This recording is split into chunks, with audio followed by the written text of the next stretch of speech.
ibyo mwuka birya abarambiwe batashye. Icyo nzi neza nuko ari Imana y'isezerano, icyo nzi neza nuko atazabura guseruka, icyo nzi neza nuko atazabura gutabara. Dusubire mu gitabo cyo kuva ibice 2 umurongo wa 23. Kuva igitabo cyo kuva ibice 2 umurongo wa 23. Turi ku ijambo twatangiye kwa gatatu kuba tari bahari, rivuga ngo Uwiteka Imana y'isezerano. Niryo jambo turimo tuganira, Uwiteka Imana yacu, Imana y'isezerano. Dusomerere kuva ibice 2 umurongo wa 23. Abisirayeli batakira Imana irabumva, ni ku mutwe w'amagambo uvuga. Hashize iminsi myinshi umwami wa Egiputa aratanga, Abisirayeli banihishwa n'uburetwa bakoreshwaga, barataka.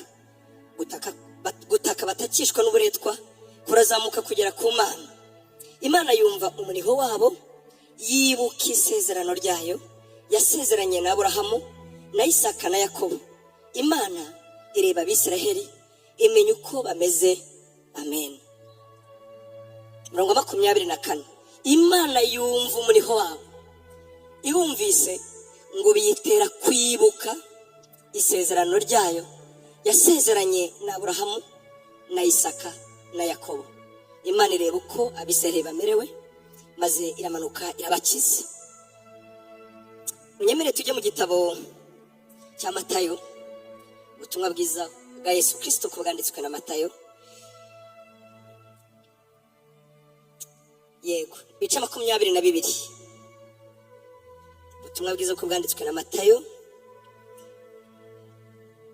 ariko n'ubwa Yesu Kristo, n'ubwa Yesu bwanditswe na Matayo. Ibice 22. Ku murongo wa 41 haranditse ngo Yesu ni umwana wa Dawidi. Abisirayeli bagiteranye, Yesu arababaza ati, ibya Kristo mubitekereza mute? Ni mwene nde? Baramusubiza bati, ni mwene Dawidi. Arababaza ati, nuko rero niki cyatumye Dawidi yabwirijwe n'umwuka amwita umwami we? Ati, Uwiteka yabwiye umwami wanjye ati, icara iburyo bwanjye ugeze aho uzashyira abanzi bawe munsi y'ibirenge byawe. Nuko ubwo Dawidi amwita umwami we, none abasha ate no kuba umwana we? Ntihagira umuntu wabasha kumusubiza ijambo, ndetse uhereye uwo munsi nta muntu watinyutse kongera kugira icyo amubaza. Amen.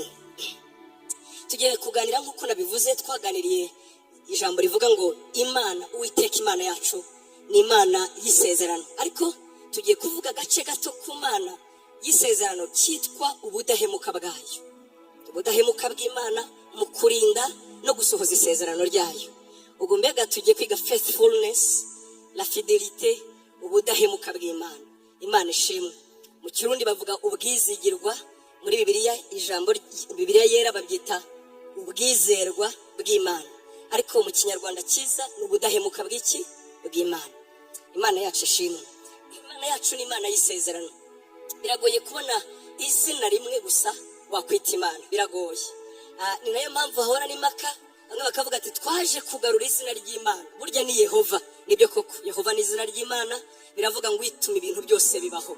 Iyo uvuze Yehova ubusa naho uvuze ngo Imana ikomokwaho na byose.